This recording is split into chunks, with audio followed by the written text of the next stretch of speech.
Ngezonto bese ishisayo futhi njengenjwayelo. Hayi konakela. Yeah. Senyangeni yothando siyayiphetha nje kodwa isisengendaba ezibhlungu. Kwenzekani bafu? Sinomfethu la uphakamana kwaSibiya. Wethu ukuthi ungathi wathelwa nge-acid. Umuntu athandana naye wesimama. Angagcina ngokumthela ngayo omnika futhi akachathe ngayo. Bazobambamba bamphuzisa nge-acid. Wonakala kumzimba njengoba nje. Laba uphende umenza isithombe kumlalelo ongaboni yamenzani le-acid kumjani? Yamshisa nje ngaphakathi echatha ngayo futhi yamshisa ithumbu ngoba usesebenzisa isigubhu njengamanje. Ebusweni ke yamshisa nje indleba kanayo. Amehla akavaleki ngisho nomelana ulale ebhekile because ubuso badonseka. Akakwazi ukuphendula ikhanda because la ngaphansi inyama yavela donseka. Ya ne. Khona ke lensizwa ke sikhuluma nawo namhlanje ukhosi FM. Mfoka Sibiya sodwa sekubekelela bafo sikwamukele ukhosi. Ngiyabonga siqhubeka. Nje uphuma waceza uphinde uceza. Ngiphuma waceza kwa brush isigodi. Hawe. Lapha ko brush ngifunde emnyamana lapha nje ngihamba ngeenyawo bangekho. Ngasekhaya phela la. Mfethu nathi siyakubona manje ukuthi ulimele siyangangumuntu wendlalela indaba. Mhlawumbe ungasikhumbuza iqale iphi lo daba lo? Udaba lami lwenzeka ngonyaka 2022 ngomhla ka 13 April.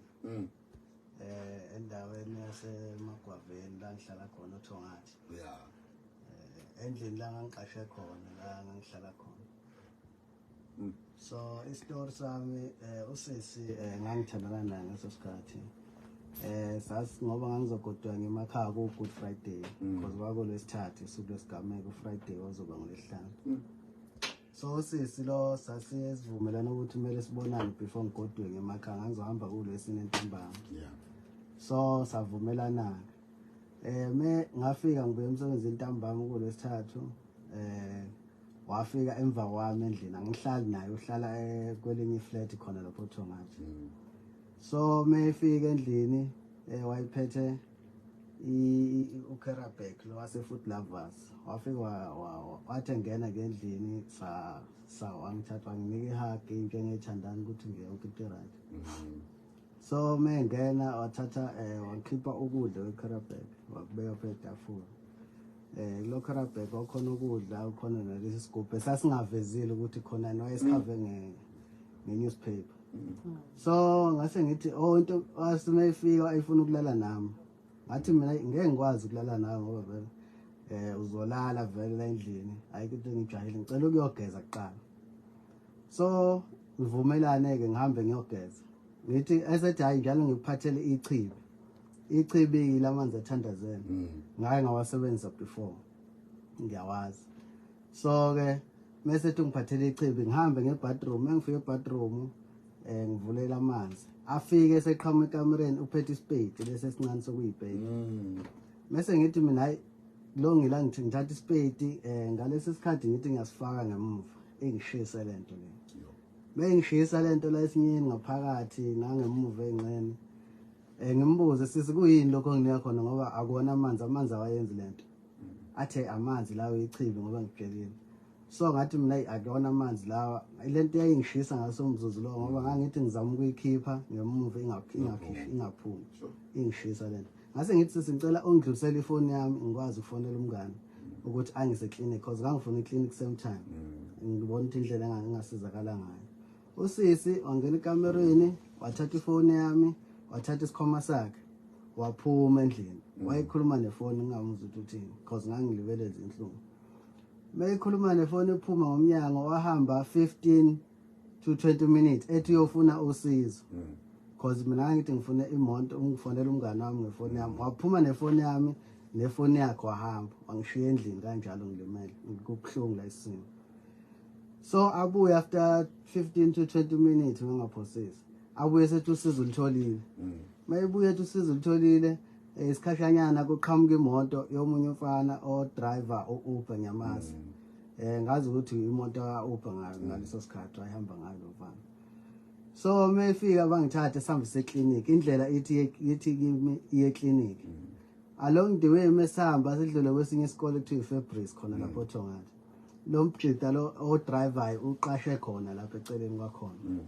So ngikhala ngamanzi ngithi ngicela bangipha amanzi ngifuna ukuphuza amanzi lento ngaleso sikhathi yangidlela aphuma ubhuti emotweni alandele nosisi bangishiye emotweni babuya bephethe isigubhu lesi isigubhu nje samanzi kodwa but asibonakala esingaphakathi ukuthi khonani ngifuye bangena emotweni ngiwathathe ngithi ngiyaphuza ngesikhathi ngithi ngiyaphuza iphinde ingishise lento emlonyeni ngiyithimise ngaleso mangibuza kanti kuyini lento engiphuzisa yona bangangiphenduli ngaleso sikhathi indlela iqhubeke ithi eclinic mesifika otho ngathi robotini ufuna ngangena ngo right ashone eclinic angidlule nami mebedlula nami bayoma kwamanye ama flat la kuhlala khona usisi lo mefika kuphuma omunye umjida owayigqoka ikepisi nemask le evalayo le eshiya amehlo neshort wayigqokile khumbula kahle bakhulume ngaphandle kwemoto isikhashanyana baphinde bangene emotweni badrive bahambe nami baye ngase King Shaka International Airport ngasemahashini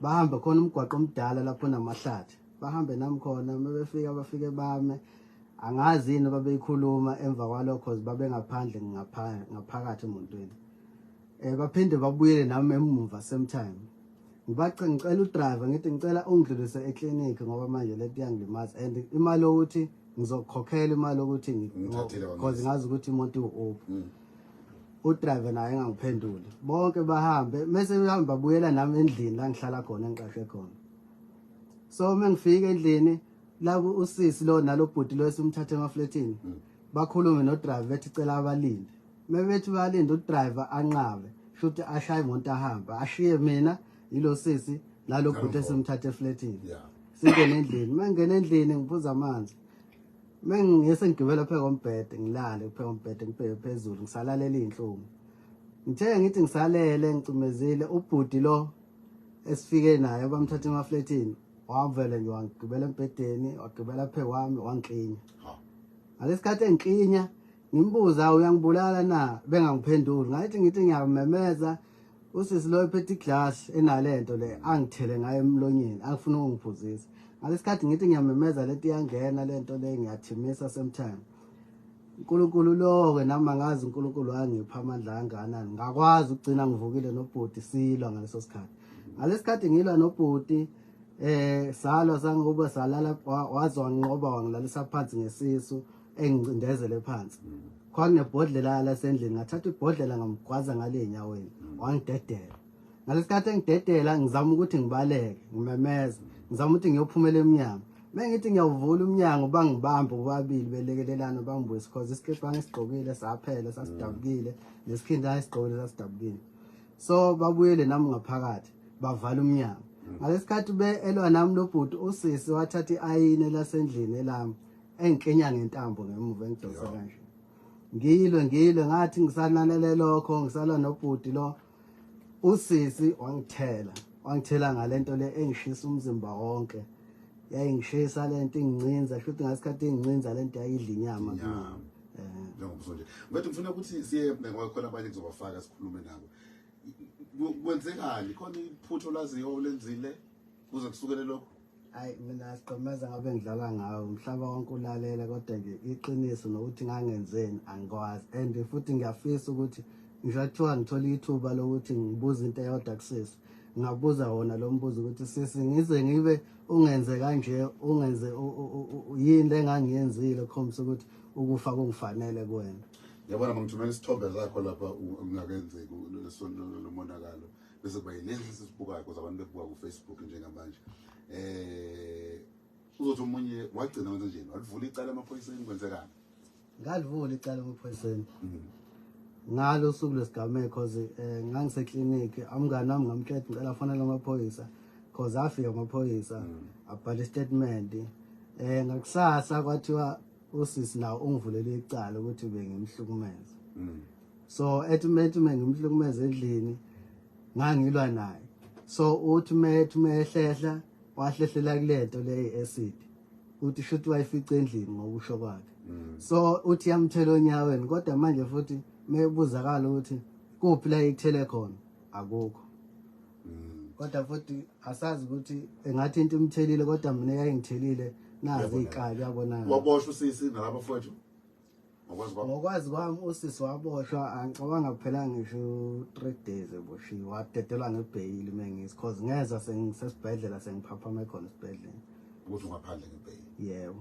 namanje usengaphandle ungaphandle namanje useyinkalweni angazi laba sebenzana nabo ngokwazi kwakho baba ngaphandle lapha ubhuti engike ngimbone ubhuti wemonto udrive lo munye wabaleka cause nala wehlala khona usisi wathutha cause amaphoyisa athi meya khona la hlala khona cause ngawachaze ethi uhlala cause ngangazi la hlala khona kwatholakala ukuthi la ehlala khona akurent indla kuyona yakhe ekabhuti lo ubhuti lo behlala nendoda la behlala khona lokho bengingakwazi futhi mina okay amasekenda mbalo mfowethu ngifuna ukuya kumuntu angitshela uba nabanye abaphethe la yini ofisa ukuyibona yenzeka kulesimo sonke mina lokho ejustice ngikubekelela emaphoyiseni cause yona into engifuna kakhulu nanokuthinini ukusizoko lo ngakwesikhumba sami ngoba ngihlukumeza kakhulu ngesikhumba angikwazi kwenza lutho ngidonsekile yonke into angikwazi ngikwenza lutho sengifana nje nomuntu hayi bapheza mfowethu usiphathele ubani mhlawumbe sinami nodokotela umpanza la eshokile fanele University of Westville ngazi ngisho kahle nobaba wenjilo foundation bakuthemba njalo okay asiqale ngudokotela Thekulu kwenziwa kanjani mase kunje khona singakwenza lethe sibingelela abalaleli emakhaya nabasakazi bonke nomfowethu Sotobe nomduna nabo bonke abakhona e-studio umpanza i-University yakwaZulu Natal kumnyango waba occupational therapy kukhona okungenzeka kumfowethu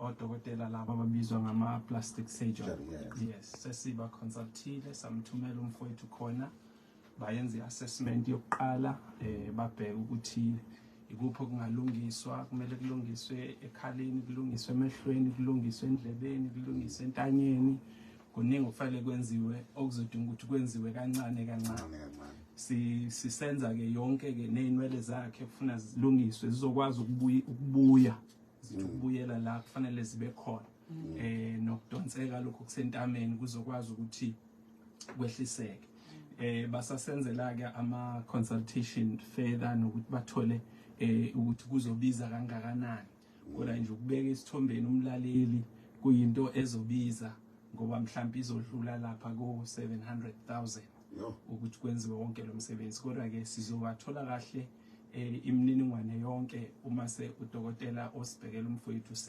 esinike konke so phinde simsize ke thina ngokwaka therapy ke ukuthi asizakale nasengqondweni asizakale athole ukwelulekwa kahle kanjalo nesikhumba sakhe siqhubeke futhi sisilekelele no sabonga mina lokho kwabile yangena ngokuchatha ngokwazi kwakho noma ngazi ngifana kanoma kubona ayikho damage yayenza noma kungewona umkhakha wami lowo kodwa idamage yenzeka ingakho umfowethu esebenzisa isikophu njengamanje ukuze kwazi ukuthi asizakale kodwa nje idamage yenzeka ngoba iacid mayifika idla kwasalokho nami ucabangeke ingaphakathi lithambe kakhulu ngengaphandle uma lidla ingaphandle kangaka kwenzakalani ngengaphakathi babunje sibungelela mfowethu Njilo Foundation ukhona indoda esuka ihlale mase kwenzeka izinto nantu udaba lobuhlungu lensizwa mfowethu nithema niluzwa kufika kanjani kunina njenge foundation kukhona umnyakazo okuncane okwenzekayo ngiyabonga siqhamaza ngibingelele nje abalaleli boKhosi FM isimo saSotobe simbi kakhulu bathema befika izolo ofisini benomdu engathinte kakhulu siyanje kudokotela nabo njobo uba udokotela umpanza esho la ebesirefere khona ayikutheme beka engabona ukuthi kunzima kakhulu njobe ebeka leyo mali imali enzima ngempela abathema beya kuyona ngabo ukuthi kunzima kakhulu okwami nje siqhemeza ngiyakubona nje ukuhlukunyezwa kwakho mfowethu enye into eseceleni kodwa ke njengamanje kufanele asizakale mina nje ukuzocela nje bonke osomashishini base South Africa ngicele bonke abaseyinhlanganweni ezizimele ke sihlangane nisibone ukuthi yini esingayenza and nohulumeni imbali ukuthi yini into esingayenza ukulekelela lensizwa yethu ngoba upaneke ngempela ubambekile thina sike sambona iqimbile sinaye lapha kudokotela uyabona ukuthi isimo simbi ngempela so ke mzansi kuzoja siphume nomkhankaso and umkhankaso ngeke uzosihlule futhi ngoba sesisokhozi nje lensizwa yakithi ikwazi ukuthi lekeleleke ibe umuntu ebantwini ikhona indlela esebenze ngayo ukuthi makhona olalela njengamanje engayisebenzisa ukuze nibe kwazi ukuqoqelela Njengamanje ayikho ke sithe uma ke sikhuluma ke nomuntu oyithuleleni nayo insizwa yakithi sathi ke sazohlanganisa into okuyiyona engezuba nakukhuluma ezokwazi ukuthi yenqo lapho la azokwazi ukuthi asizakale kahle khona uma sebeqedile ukwenza i-quotation okuyiyona yona. Mfowethu bamtshela sabonga khona isikhathi sakho ukhosi. Mntu asivale mfowethu ngoba ufuna ukuya endabeni manje kushuthi siphinde sibuye nereport elandelayo. Ngenze njani mawuthi ngilalele njengamanje khona ngibona ukuthi ngakwazi ukuthi kunyakazeke bekhona okwenzwayo. Siyaqala nje abantu kancane basibekezele balinde sizongena impela mase sibuyile uzovula i-trust account yakho mfethu la khona imali izobengena direct ku-trust account yakhe ezokwazi ukuthi iya endlekweni zakho udokotela ufuna bamenze ngoba njengoba umbona nje indleba ayikho ngihlukana nendleba umonakalo mkhulu kakhulu akuyena and sibonga nakhulu udokotela uMpanza ngoba ukuyali i-quotation fee kadokotela ikhishwe yini Dr. Mpanza yabo ukuthi akhulu udokotela le eMaritzburg quotation fee i-transport yethu babunjile silele ngayo nomfethu nabameli sakwazi ukuthi ufethu edle eMaritzburg. Hayi Lungile siyabonga kakhulu asifa ufuna uqala ngala. Lungile asivale mntu mfowethu ashiya inombolo yakho sikuthola kanjani? Number nithi 0677893082 ikhona WhatsApp. Lokho zafana siphinde sibuya ngokuzayo kuba sinodaba lohlangene kahle ukuthi senza kanjani ukusiza lensizwa mase kuvuliwe lo account leyo. Mawungena kwimidla zokuxhumana uzombona ngalokho Cause FM Facebook bese akase khona.